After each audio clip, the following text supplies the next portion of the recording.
नमस्कार, पंजाब सक्सेस मंत्रा के इस YouTube चैनल पर आपका स्वागत है। और आज हम डिस्कस करेंगे 10 most important and most expected MCQs for history. ठीक है, तो इतिहास से जुड़े हुए कुछ जो है सवाल आज हम आपके सामने लेकर आए हैं। और ये आपके सामने एक शेड्यूल है, जो वीकली शेड्यूल है। आप एक बार इस पर जो है वो नजर मार लीजिए, किस क्रम में जो है हमारी क्लासेस ऑर्गेनाइज की जाएंगी पूरे हफ्ते यूट्यूब पर फ्री आपके लिए। तो आप एक बार इस पर नजर मार लीजिए। सुबह 10:15 बजे एक सेशन होगा जिसे योगेश सर लेते हैं करंट अफेयर्स का। उसके बाद मैथ और रीजनिंग का सेशन होगा 12 बजे। उसके बाद GS classes for Punjab exams 2 बजे। ये अलग अलग डेज का मैं बता रहा हूं आपको, ये हर रोज एक सेशन होता है। फिर वन लाइनर जो है पंजाब जी के 5 बजे, योगेश सर फिर उसमें आपके सामने होते हैं। उसके बाद फिर daily current affairs issues for PCS 6 बजे। और फिर डेली 10 एमसीक्यू रिवीजन जो अब चल रहा है, ये 9 बजे आपके सामने प्रस्तुत किया जाएगा। ठीक है, चलिए बिना समय गंवाए हम अपने क्वेश्चन आंसर सीरीज जो है इतिहास के लिए, हिस्ट्री के लिए, जो आपके एग्जाम पॉइंट ऑफ व्यू से बहुत इंपॉर्टेंट हो सकती है, उस पर आ जाते हैं। देखो, क्वेश्चन नंबर 1, पहला सवाल आपके सामने है। Consider the statements regarding Congress presidents. ये जो कांग्रेस के जो प्रेसिडेंट रहे हैं उनसे जुड़ी हुई कुछ स्टेटमेंट्स आपके सामने है। इन स्टेटमेंट्स के आधार पे आपको यह बताना है कि कौन सी जो स्टेटमेंट्स है वो सही है, ये आपको चुनना है। पहली स्टेटमेंट कहती है विलियम वेडरबर्न जो है was first European to become president of Indian National Congress. पहली statement, William Wedderburn first European थे भारतीय नेशनल कांग्रेस के अध्यक्ष बनने वाले। दूसरी स्टेटमेंट कहती है Rahimtullah Mohammad Sayani was an Indian politician who served as second Muslim president of Indian National Congress for a term in 1896। मतलब रहमतुल्लाह मोहम्मद सयानी एक इंडियन पॉलिटिशियन थे जिन्होंने 1896 में कांग्रेस के जो है वो अध्यक्ष पद को संभाला था एक टर्म के लिए। आपको बताना है कि कौन सी स्टेटमेंट इनमें से सही है। ऑप्शंस आपके सामने है, 1 ओनली, 1 एंड 2, 2 ओनली या none of the above. 5 second का समय आप सोच लीजिए, उसके बाद फिर मैं आपको उत्तर प्रस्तुत करता हूं। चलिए, ये रहा आपके सामने उत्तर। उत्तर है सेकंड ओनली, मतलब 2 ओनली इज करेक्ट। अब देखो क्यों, एक बार इसके सॉल्यूशन पर नजर मार लेते हैं। जॉर्ज यूल एक स्कॉटिश मर्चेंट थे और इन्होंने इंडियन नेशनल कांग्रेस के अध्यक्ष का पद संभाला था। 1888 में कांग्रेस प्रेसिडेंट चुने गए थे। फर्स्ट नॉन इंडियन बने थे जो है कांग्रेस के अध्यक्ष का पद या प्रेसिडेंट का पद संभालने वाले। कब? 1888 में इलाहाबाद सेशन में। ठीक है, तो चौथा सेशन था कांग्रेस का। 1885 में पहला हुआ था, व्योमेश चंद्र बनर्जी उसमें बने थे। उसके बाद चौथे सेशन में जॉर्ज यूल बने। जॉर्ज यूल यानी कि पहले यूरोपियन हो गए, हमारे विलियम वेडरबर्न नहीं। ठीक है, तो स्टेटमेंट यहां पे हो गया पहला वाला गलत। ठीक है, लेकिन दूसरा वाला स्टेटमेंट आपका सही है। रहमतुल्लाह मोहम्मद सयानी जो है इंडियन पॉलिटिशियन थे और इंडियन नेशनल कांग्रेस के अध्यक्ष चुने गए 1896 में सुरेंद्रनाथ बनर्जी के तुरंत बाद। ठीक है, तो आप ये कह लीजिए कि 1847 में रहमतुल्लाह साहब का जो है वो जन्म हुआ था। खोजा मुस्लिम कम्युनिटी से ताल्लुक रखते थे, जो डिसाइपल थी आगा खान की। ठीक है, चलिए एक बार नजर मार लीजिए। यहां पर 1885 में जो पहला कांग्रेस सेशन हुआ उसमें अध्यक्ष थे व्योमेश चंद्र बनर्जी। ठीक है, बॉम्बे में यह सेशन ऑर्गेनाइज किया गया था, सामने मैंने आपके दिया है। उसके बाद अगला सेशन 1886 में ऑर्गेनाइज किया गया। एक साल बाद दिसंबर माह में ज्यादातर ये शुरुआती परंपरा थी कि कांग्रेस का सेशन ऑर्गेनाइज किया जाता है।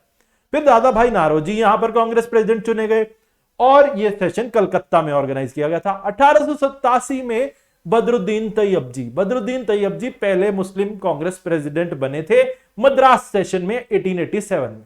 1888 में जॉर्ज यूल जो है वो पहले यूरोपियन बने जो कांग्रेस के अध्यक्ष पद पे स्थापित हुए और इलाहाबाद का सेशन था। 1889 में विलियम वेडरबर्न आते हैं। विलियम वेडरबर्न 1889 में ये भी यूरोपियन थे और बॉम्बे के सेशन में ये कांग्रेस के अध्यक्ष पद पे काबिज हुए। 1890 में फिरोज शाह मेहता कलकत्ता जो है, कलकत्ता में जो सेशन हुआ था वहां पर कांग्रेस अध्यक्ष पद पे बैठे। इसके बाद 1891 में पी आनंदाचार्लू नागपुर सेशन, 1892 में व्योमेश चंद्र बनर्जी इलाहाबाद सेशन, 1893 में फिर से दादा भाई नारोजी, अब की बार सेशन लाहौर में ऑर्गेनाइज किया गया था। 1894 में एक और यूरोपियन एल्फ्रेड वेब, ठीक है, तो तीसरे यूरोपियन एल्फ्रेड वेब 1894 में मद्रास सेशन। 1895 में सुरेंद्रनाथ बनर्जी पूना सेशन, और 1896 में फिर से रहमतुल्लाह एम सयानी, अब यहां पे आ गए जो मैंने अभी क्वेश्चन में दिया था, रहमतुल्लाह एम सयानी 1896 में कांग्रेस के अध्यक्ष बने थे, और कलकत्ता सेशन ये था, कलकत्ता में ही ऑर्गेनाइज किया गया था। ठीक है, चलिए नेक्स्ट क्वेश्चन पे आते हैं। इस क्वेश्चन में कुछ स्टेटमेंट्स दी गई हैं जो महात्मा गांधी से संबंधित है। पहली स्टेटमेंट कहती है, Natal Indian Congress was founded by Gandhi in 1894 in south Africa. मतलब नेटाल इंडियन कांग्रेस जो है वो गांधी द्वारा स्थापित की गई थी 1894 में साउथ अफ्रीका में। ठीक है, अब ये नेटाल ही है, नेशनल नहीं है, कंफ्यूज मत होना, नेटाल ही है। ठीक है, दूसरा, Mohandas Gandhi founded and published Indian opinion, a weekly newspaper in Natal province इन 1903। दूसरी स्टेटमेंट कह रही कि मोहनदास करमचंद गांधी जो हैं उन्होंने एक न्यूज़पेपर, वीकली न्यूज़पेपर पब्लिश किया था 1903 में, जो नेटाल प्रोविंस दक्षिण अफ्रीका का, वहां पर पब्लिश किया गया था। ठीक है, तो आपको बताना है कौन सी स्टेटमेंट इसमें से सही है। ठीक है, 1 only is correct, 1 and 2 is correct, 2 only is correct, या none of the above is correct. ठीक है, तो 5 सेकंड फिर से हम आपको देते हैं, जल्दी से सोच लो, फिर इसका उत्तर जानते हैं। चलिए इसका आंसर दे देते हैं। इसका आंसर है ये, आंसर है बी, मतलब दोनों ही स्टेटमेंट सही है। नेटाल इंडिया कांग्रेस गांधी जी द्वारा इसकी रचना या स्थापना की गई थी 1894 दक्षिण अफ्रीका में। मोहनदास करमचंद गांधी जो है इन्होंने इंडियन ओपिनियन, एक वीकली न्यूज़पेपर जो है वो शुरू किया था नेटाल प्रोविंस दक्षिण अफ्रीका में 1903 में। दोनों स्टेटमेंट सही हैं। ठीक है, तो ध्यान रखना, गांधी जी के जब साउथ अफ्रीका में वो थे तब किए गए कृत्यों में से ये कुछ थे। क्वेश्चन नंबर 3 आपके सामने है। ये कुछ स्टेटमेंट दी गई हैं इंडियन नेशनल मूवमेंट से जुड़ी हुई। पहली स्टेटमेंट कहती है, differences between moderates and extremist became official in Surat session of Indian National Congress in 1907। मतलब मॉडरेट्स और एक्सट्रीमिस्ट, नरमपंथी और गरमपंथी दोनों दलों के बीच में जो डिफरेंसेस थे वो जग जाहिर हो गए थे, ऑफिशियल हो गए थे इंडियन नेशनल कांग्रेस के 1907 के सेशन में।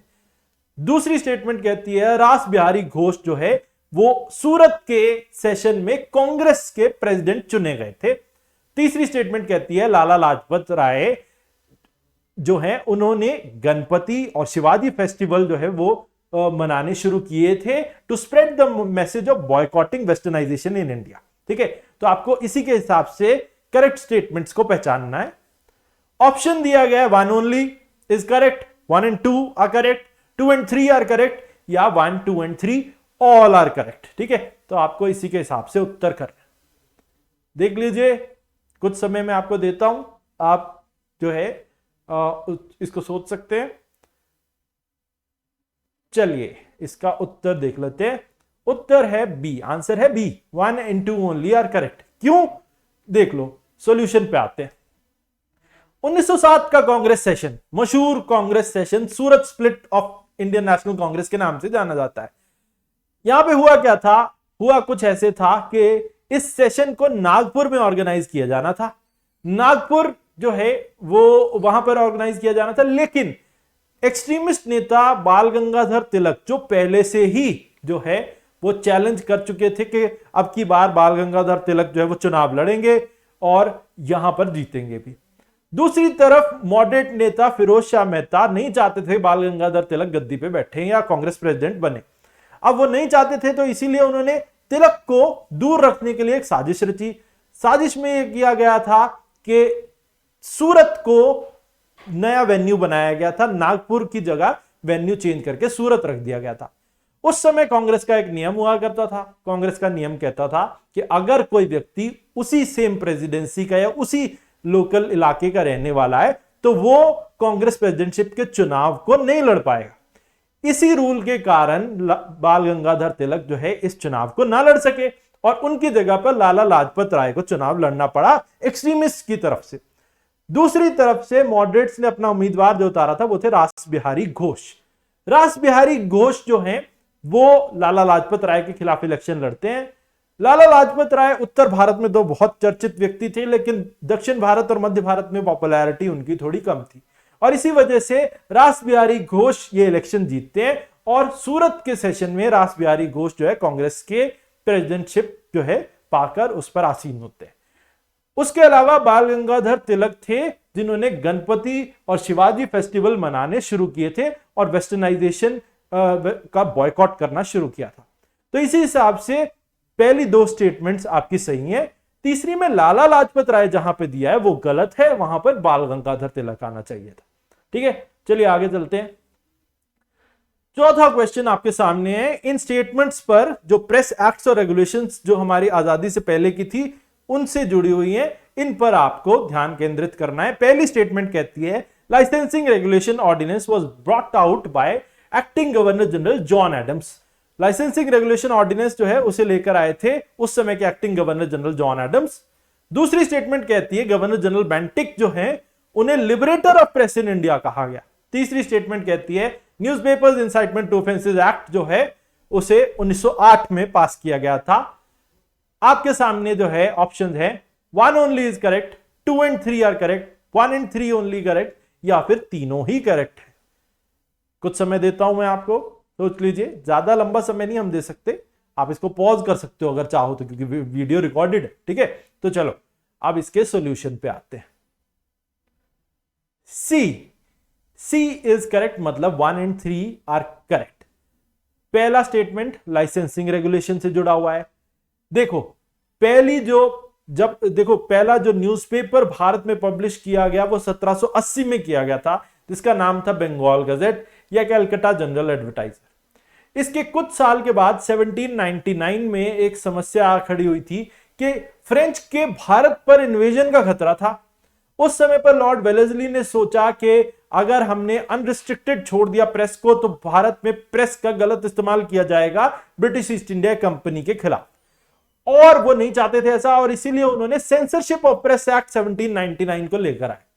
इसके बाद दोबारा से देखो, ये तो हो गया, और इसके कुछ सालों के बाद तकरीबन 23-24 साल के बाद एक और जो है प्रेस रेगुलेशन आई, या प्रेस के ऊपर जो है एक नया एक्ट लाई गई जिसे कहा गया लाइसेंसिंग रेगुलेशन ऑर्डिनेंस।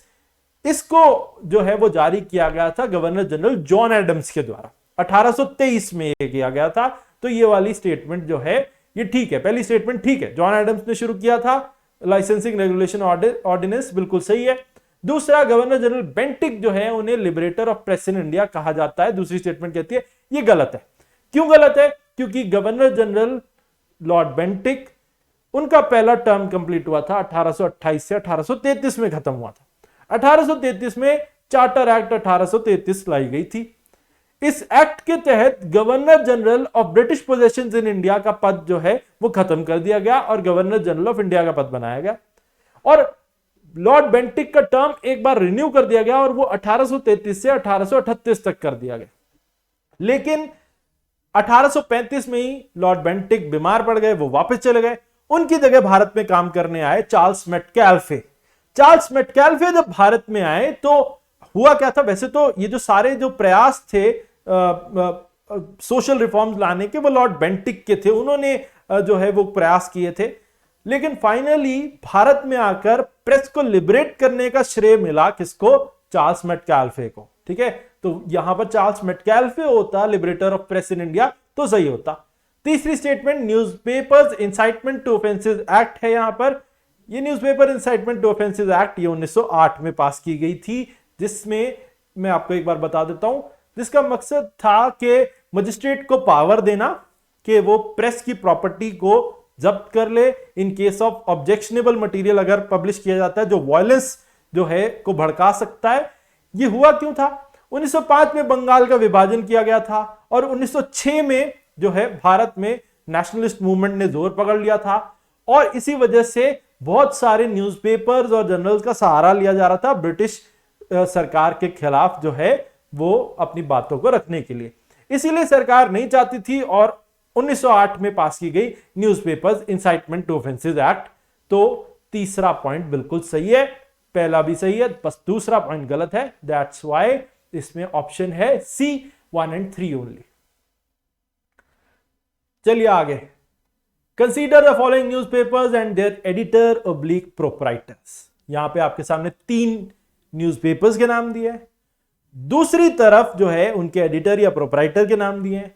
आपको बताना है कि क्या ये पेयरिंग सही तरीके से की गई है, सही मैच किया गया है या नहीं।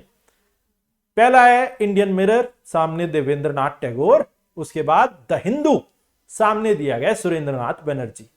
तीसरा दिया है द बंगाली, सामने दिया गया जी सुब्रमण्यम अय्यर।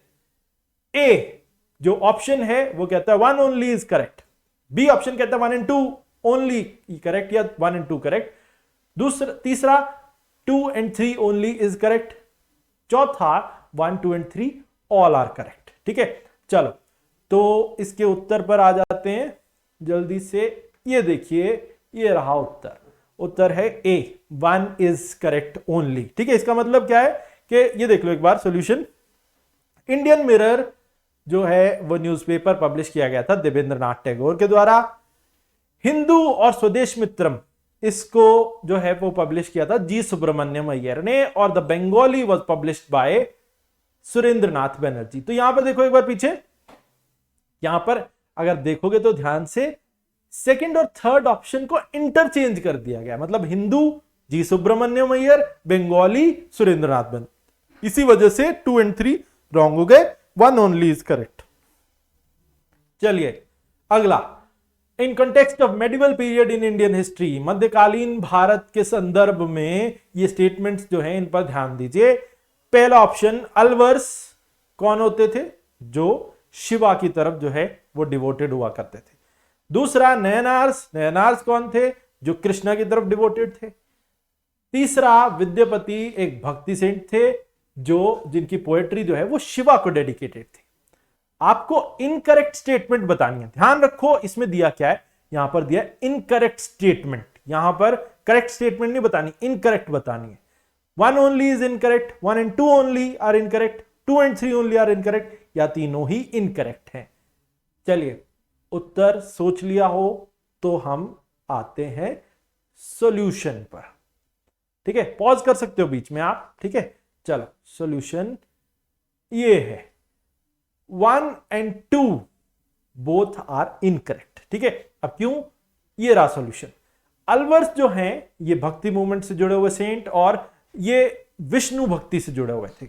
नयनार शिव भक्ति से जुड़े हुए थे, तो यहां पर क्या दिया हुआ है, अलवर्स को शिव भक्ति और नयनार्स को कृष्णा, तो दोनों गलत हो गए। ठीक है, तीसरा विद्यापति एक भक्ति सेंट थे, जिनको आप ये कह लो कि जो शिव भक्ति से प्रेरित थे, और जो जिनको उग्न कहकर जो है विद्यापति पुकारते थे। तो ये हो गया आपका करेक्ट, मतलब सी सही है, और आपको इनकरेक्ट पहचानना था, तो आपका आंसर आ गया 1 and 2 आर इनकरेक्ट। ठीक है, चलिए क्वेश्चन नंबर 7। क्वेश्चन नंबर 7 सामने है, यहां पर कुछ मूवमेंट्स और ऑर्गेनाइजेशंस दी गई हैं, और सामने लीडर दिए गए हैं। एक तरफ है सर्वेंट्स ऑफ इंडिया सोसाइटी, दूसरी तरफ लिखा है गोपाल कृष्ण गोखले। एक तरफ लिखा है सर्वेंट्स ऑफ पीपल सोसाइटी, दूसरी तरफ लिखा है लाला लाजपत राय। एक तरफ लिखा है सत्यशोधक समाज, दूसरी तरफ लिखा है ज्योतिबा फूले। चौथा सर्वेंट्स ऑफ गॉड और खुदाई खिदमतगार, सामने लिखा है खान अब्दुल गफार खान। आपको बताना है कौन सा पेयर सही तरीके से मैच किया गया है। 1 पहला pair 1 and 4 is correct, 1 and 2 only is correct, 2 and 3 only is correct, या चारों ही सही है। ठीक है, तो एक बार आप इस पर नजर मार लीजिए, फिर हम इसके उत्तर की ओर बढ़ते हैं। आप मैंने जैसा बताया पॉज कर सकते हो, फिर आप अपना आंसर दे सकते हो। चलिए हम सॉल्यूशन की तरफ चलते हैं। सॉल्यूशन है डी, मतलब चारों ही ठीक है। सर्वेंट्स ऑफ इंडिया सोसाइटी 1905 में Gopal Krishna Gokhale, servants of people society Lala Lajpat Rai, Satyashodhak Samaj Acharya Jyotiba Phule, servants of god या खुदाई खिदमतगार खान अब्दुल गफार खान, चारों बिल्कुल सही तरीके से मैच किए गए हैं। ये आपको इंफॉर्मेशन देने के लिए, आप तक इंफॉर्मेशन पहुंचाने के लिए इस तरीके से सवाल फ्रेम किया गया। ठीक है, चलिए आगे बढ़ते हैं। आगे है सिविल डिसोबीडियंस मूवमेंट, सविनय अनवज्ञा आंदोलन से जुड़ी हुई इन स्टेटमेंट्स पर ध्यान केंद्रित कीजिए और फिर उत्तर दीजिए कि कौन सी स्टेटमेंट इसमें से सही है। पहली statement, C Rajagopalachari led the salt Satyagraha in Tamil Nadu, K Kelappan in Malabar and Sarojini Naidu and Manilal Gandhi in Dharasana salt works. ये पहली स्टेटमेंट कह रही है। दूसरी क्या कह रही है? The declaration of communal awards effectively ended first phase of civil disobedience movement. ठीक है, तो आपको बताना है कौन सी स्टेटमेंट इनमें से सही है। पहली स्टेटमेंट सही है क्या, दूसरी स्टेटमेंट सही है, या तीसरा ऑप्शन पहली और दूसरी दोनों सही है, या चौथा ऑप्शन कोई भी सही नहीं है। ठीक है, तो आप सोच लो, एक बार पॉज करके देखो आप पता लगा पाते हो या नहीं, फिर हम इसके उत्तर पर आते हैं। ठीक है, चलिए उत्तर की तरफ बढ़ते हैं। उत्तर कहता है ए, मतलब वन ओनली इज करेक्ट। सी राजागोपालाचारी जो हैं उन्होंने एक सॉल्ट सत्याग्रह शुरू किया तमिलनाडु में, के केलप्पन ने मालाबार के तट पर, सरोजनी नायडू और मनीलाल गांधी ने धरसाना सॉल्ट वर्क पे रेड की, जहां पर पुलिस ने बहुत ही बुरे तरीके से इन लोगों पर लाठियां भांजी। गांधी इरविन पैक्ट जो है, इसकी वजह से सिविल डिसोबीडियंस मूवमेंट का पहला फेज समाप्त हुआ था। 5 मार्च 1931 को गांधी जी और लॉर्ड इरविन के बीच में एक समझौता हुआ था, जिससे कांग्रेस ने और गांधी जी ने डिसाइड किया था कि कुछ समय के लिए हम सिविल डिसोबीडियंस मूवमेंट को रोक देंगे, ताकि वो लॉ जो सेकेंड राउंड टेबल कॉन्फ्रेंस है उसमें हिस्सा ले सके। ठीक है, तो इसीलिए जो डिक्लेरेशन ऑफ कम्युनल अवार्ड्स नहीं था, इसका उत्तर था जो है वो गांधी इरविन अग्रीमेंट। ठीक है, तो अगर गांधी इरविन अग्रीमेंट होता तो दूसरा पॉइंट आपका ठीक हो जाता। चलिए, इसके बाद आता है consider the following statements about Harappan civilization. Harappan civilization से जुड़ी हुई इन स्टेटमेंट्स पर ध्यान केंद्रित कीजिए। पहली स्टेटमेंट कहती है, Harappa was a town located in Larkana district of Sindh on the bank of Indus. Harappa एक टाउन था जो पाकिस्तान के लरकाना डिस्ट्रिक्ट सिंध प्रोविंस में लोकेटेड था, सिंधु नदी के तट पर। पहली स्टेटमेंट ये कहती है। दूसरी स्टेटमेंट कहती है, कालीबंगन जो है वो हनुमानगढ़ डिस्ट्रिक्ट में एक साइट थी राजस्थान में, जो घग्गर नदी पे स्थित थी। ठीक है, आपको बताना है कौन सी स्टेटमेंट सही है। ठीक है, 1 and 2 are correct, 2 only correct, 1 only is correct, या none of the above is correct. ठीक है, तो पॉज करो हमेशा की तरह और फिर हम इसके उत्तर की तरफ बढ़ते हैं। उत्तर है बी, 2 ओनली इज करेक्ट।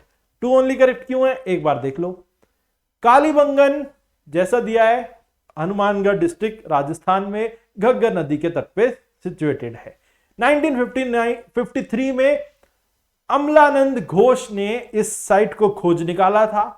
1921 में, इससे कुछ साल पहले, जब भारत आजाद भी नहीं हुआ था, तो हड़प्पा शहर जो है वो साहिवाल डिस्ट्रिक्ट पाकिस्तान पंजाब में इसकी खोज की गई थी। रावी नदी के तट पर दयाराम साहनी इसके एक्टिवेटर थे। और जो यहां पे दिया गया है ना, लरकाना डिस्ट्रिक्ट सिंध, भैया ये तो मोहनजोदारो की लोकेशन है। ठीक है, मोहनजोदारो की लोकेशन है, तो यहां पर ये थोड़ा सा गड़बड़ किया गया ताकि आप कंफ्यूज हो, तो इसीलिए इसमें 2 ओनली इज करेक्ट है, 1 इज रॉन्ग। ठीक है, चलो नेक्स्ट क्वेश्चन नंबर 10, आखिरी सवाल पर हम आते हैं।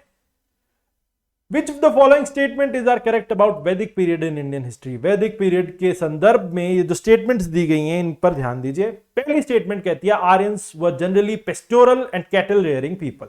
आर्यंस जो हैं वो खेती बाड़ी और गाय पालन या जो पशुपालन के जो कामों से जुड़े हुए थे। उसके अलावा जो सबसे छोटी पॉलिटिकल यूनिट थी, the basic unit of political organization was named as kul. ये दूसरी स्टेटमेंट कहती है। तीसरी स्टेटमेंट कहती है, अग्नि was the most important God, कि अग्नि जो है वो सबसे इंपॉर्टेंट गॉड थे वैदिक पीरियड में। ए ऑप्शन कहता है 1 only is correct. Second option, B option कहता है 1 and 2 only is correct. C कहता है 3 ओनली इज करेक्ट। डी कहता है 1, 2, 3 तीनों ही सही है। तो इसके उत्तर पे हम आ जाते हैं। तरीका आपको पता है, पॉज कर लीजिए और फिर हम उत्तर पे आते हैं। उत्तर कहता है जी बी करेक्ट है, मतलब 1 and 2 जो है वो दोनों सही है। आर्यंस पेस्टोरल और कैटल रेयरिंग पीपल थे, बिल्कुल ठीक है। बेसिक यूनिट जो है वो पॉलिटिकल ऑर्गेनाइजेशन की कुल थी, बिल्कुल ठीक है। लेकिन मोस्ट इंपॉर्टेंट गॉड जो वैदिक पीरियड में थे वो इंद्र थे, अग्नि नहीं। ठीक है, अग्नि वॉज अ मीडिएटर गॉड। ठीक है, इंद्र को 250 हिम्स डेडिकेटेड थी। सबसे ज्यादा बार जो है वेदास में जिक्र किया गया था। दैट्स व्हाई इंद्रा जो है वो कंसीडर किए जाते हैं मोस्ट इंपॉर्टेंट गॉड। ठीक है, चलिए आज के लिए इतना ही। ये सवाल जो हमने किए मैं एक्सपेक्ट करता हूं आगे आपको आपके एग्जाम्स में ये देखने को मिलेंगे और आपकी तैयारी जो है इससे बहुत जो कई गुना जो है वो बेहतर हो जाएगी अगर आप इन क्वेश्चंस को फॉलो करते रहेंगे। लगातार जो हर हफ्ते हमारा सेशन होता है हिस्ट्री का उसको फॉलो करते रहो। मैं ये आपसे वादा करता हूं कि आपकी जो एमसीक्यू जो है उसका स्तर इतना ऊपर ले जाएंगे कि आप एग्जाम में ये जो है आपको कुछ भी डिफिकल्टी नहीं आएगी। आप कोई भी एग्जाम दे रहे हैं तो आपको किसी भी तरीके की परेशानी नहीं होगी, क्योंकि हम एक्सप्लेनेशन को इस तरीके से रखते हैं कि सभी बच्चे समझ पाएं और पूरा एक्सप्लेनेशन हम देने की कोशिश करते हैं। चलिए आज के लिए इतना ही, फिर मिलते हैं, धन्यवाद।